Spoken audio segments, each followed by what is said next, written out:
Okay, today we're going to talk about kind of the root of everything with kettlebells, and that's the kettlebell swing. It is the single most important motion when it comes to the kettlebell, and it is the single most distinguishing motion when it comes to distinguishing why the kettlebell is so beneficial.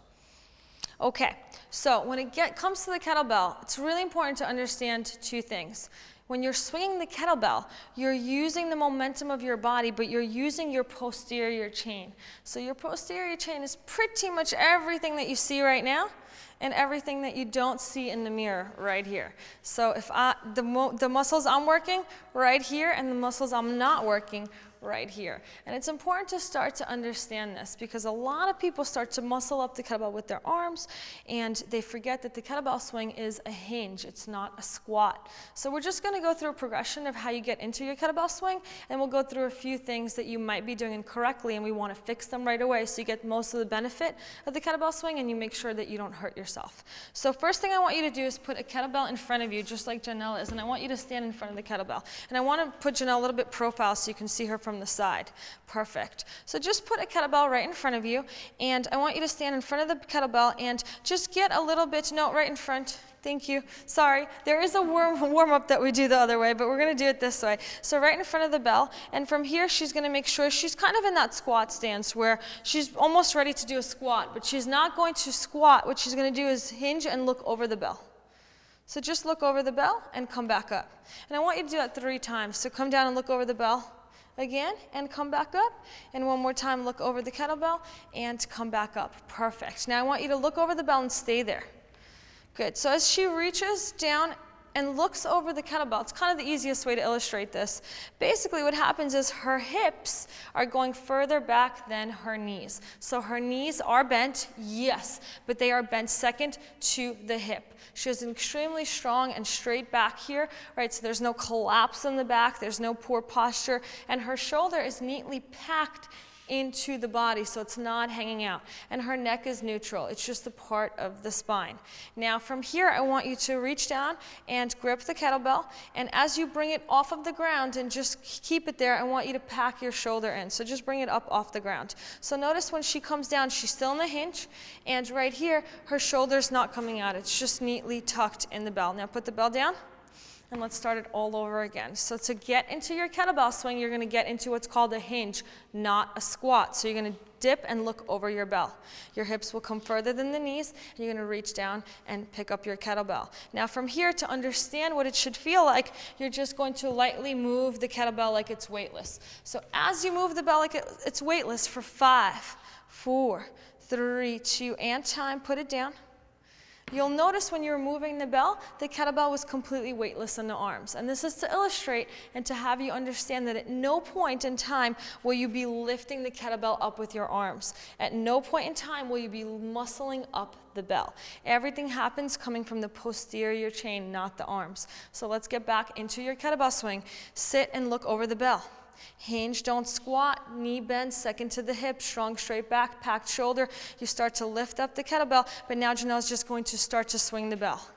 So as she continues to swing the bell, what she's doing is she's hinging, not squatting. And notice at the top of her swing, she squeezes her glutes and comes back down. So she allows the kettlebell to fall behind her legs easily, and then she explodes out using her hips and squeezing her glutes at the top of the swing, and time. Awesome. So if we were to break this down, right, and you never want to break it down using a kettlebell because I'm going to pause in some motions where there should be no pauses. I'm hinging, so I'm leaning over the bell, I'm using my hips, which means I'm using my glutes, I'm leaning down towards the kettlebell, my shoulders don't come out, they're a part of my body, and when I lift up the bell, I'm coming up shoulder level, no higher. So in the standard Russian swing, you're not coming up higher than the shoulders, and this becomes really important because if you start to bring the kettlebell a little bit higher, you'll notice that you might be backward bending, especially with the heavier weight. So in the standard swing, you want to make sure, again, hinging and popping the hip forward. Now notice that Janelle and I have a little bit of a different hinge, and that's because everyone's hinge will be different. My hips come down a little bit deeper. She has longer legs. Her hips come up a little bit, but it's a definitive hinge, knee bend second. The kettlebell is weightless in the arms, and you're squeezing your glutes and engaging your posterior chain the moment the kettlebell hits the shoulder. Let's pick up the kettlebell, and let's go ahead and try to swing the kettlebell together for 1 minute. Ready? Hinge over the bell, shoulders back, 5, 4, 3, 2, and go for it. Start to swing the bell. Good. So if you're new to this, what you want to pay attention to again is the hip hinge. So you're sitting back. You're engaging the real powerhouse of the muscles, the glutes, the posterior chain. This is the driving force of the body. All the posterior muscles, the muscles that you don't see in the mirror. You'll feel your hamstrings, second to your butt muscles or your glutes. And notice that Janelle is squeezing her glutes right here. So as I touch her back, her glutes are engaged or active or squeezed, and then they come right back down. Kettlebell comes down and right up, hinging, not squatting. Weightless kettlebell in the arms. Shoulders packed nice and tight. She's straightening the knee, yes, but she's paying more attention to squeezing the glutes than locking out her knees. And she's breathing in through the nose and out through the mouth, making sure everything is nice and fluid. You have 5 seconds, 4, 3, 2, and time. And that is the proper biomechanics to the standard or Russian kettlebell swing. So when it comes to the kettlebell swing, you might be wanting to do this motion correctly. Everything in you wants to get a good kettlebell swing. But there are some things that are probably going to go wrong in the beginning, especially if you've never swung a kettlebell. So I want to troubleshoot them right away, and I want to put them in order of highest liability to lowest liability. So the highest level of liability, right, would be if I'm picking up the kettlebell. I'm not going to make Janelle do this. She's going to do all the proper swings, and I'm going to do all the bad form. If I'm picking up the kettlebell and I start to get into my swing and I start to backward bend. So if you see this from a profile, I'm actually going to turn completely profile. I'm backward bending, and my glutes are not active at all. So to illustrate the motion, what I did was I did not engage my glutes. So while my glutes should be squeezing at the top of the bell, I just went ahead and put all the tension of the kettlebell into my back. Now let's put Janelle here with the heavier bell and have her execute the correct swing. And when we execute the correct swing, I'm going to show you how to protect your back. Ready? 5, 4, 3, 2, go. Now her glutes, they squeeze right here the moment I touch her back. And as long as you engage your glutes right there, and if you look at it from a forward perspective, you engage your glutes the moment the kettlebell reaches shoulder level, no later. No later do you start to squeeze your glutes together than right now, shoulder level. Then you are clearly protecting and in turn strengthening your back. And time. And that is kind of the largest liability that I see out there with kettlebells. People start to put all that tension into their back, and then they'll tell me, hey, the kettlebell's causing back problems or back issues. In no way, shape, or form should the kettlebell ever hurt or harm your back. It should indeed strengthen your back because you're strengthening your entire posterior chain and learning how to engage your glutes. So that's the first mistake people make. Don't backward bend. Engage the glutes and have a good, solid kettlebell swing.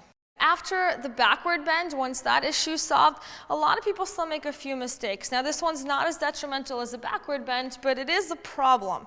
And this is when people start to lift up or muscle up the kettlebell, and even if you're hinging here, you're muscling up the kettlebell with your arms. In the worst case, you'll see it like this.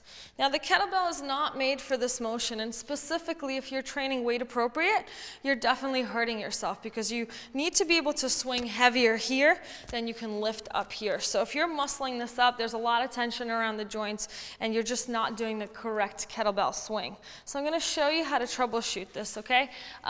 So when you pick up a kettlebell and you start to swing it correctly, the first way to get rid of this problem is to have a kettlebell that's heavier than you can lift up in this plane of motion. But otherwise, if you see, I'm teaching her how to drop the bell down. So I'm pushing the bell down, and as she comes up, she explodes and squeezes her glutes. And it's important for you to understand that at no point are you bringing the kettlebell up with the arms. At no point. So if you're having a problem with this, you can have a friend or a roommate just come up and just hit the bell down standing from your side, teaching the body to drop the bell. Bring it up with the glutes, drop it down. Up with the glutes, drop it down. At no point are you using your arms to bring the kettlebell up. And time. Awesome. The next problem we see is people squatting with the bell. And squatting with the bell is what we see the most. Now, when we talk about squatting with the kettlebell, it's not a problem if you're going to execute a squat with the kettlebell. But when you're going to do a kettlebell swing, let's say in your program or just as a form of exercise, at no point should you be squatting. Those are two opposite motions. They work back to back, but they're not the same. And again, if you're squatting during your kettlebell swing and then you go into lunges and squats, you're overworking one part or plane of motion in the body. So we need to make sure that this is not a squat, but a hinge. Now I'm going to show you what squatting with the bell looks like. It's really easy to figure out because instead of looking over your bell when you start to swing it, you start to just come down bending at the knees first. So the first thing to avoid squatting is to understand that you're hinging, that's a hinge, and not squatting, that's a squat. Right? So notice in my hinge, I'm coming back with the hip first. In my squat, I'm coming down with the knee first. So let's try this again, and you can even stand in front of your bell and try this at home. Hip first, that's a hinge, that's a kettlebell swing. And knee first, that's a squat, and that is a completely different motion. So let's go ahead and have Janelle pick up a kettlebell and swing it correctly without a squat. 5, 4, 3, 2, and go. Good. So to check her form, I just put my hand down in front of the knee, and I notice that the knee bends very lightly. It has a bend, 100%. She's not hyperextending her leg there. She's not stretching, but her hips are coming down further than the knees. At no point is she squatting. 5, 4, 3, 2, and time. Awesome. Now, Janelle, I'm going to just have you swing the kettlebell one more time, and I'm going to squat with the bell because I really want them to see profile what the two motions look like. So stand completely profile. The other way. Yeah, good. This way. Face that way. The other way. Yes, perfect. And I'm going to squat with the bell. Actually, take a heavier bell, and she's going to hinge with the bell. So I want you to distinguish the two motions. 5, 4, 3, 2, and let's do it. So she's hinging, and I'm squatting. Notice the difference. Notice the difference. So what you don't want to do with the bell is do this. You don't want to squat with the bell. You want to hinge with the bell. 5, 4, 3, 2, and time. Beautiful. And those are kind of the 3 highest levels of liability when it comes to working with kettlebells and making sure you have a proper swing. Don't backward bend, number 1. Don't lift up the kettlebell with the arms, number 2. And don't squat, it's a hinge. You can even make a t-shirt made. Don't squat, it's a hinge. Please, 2 different motions. That's it.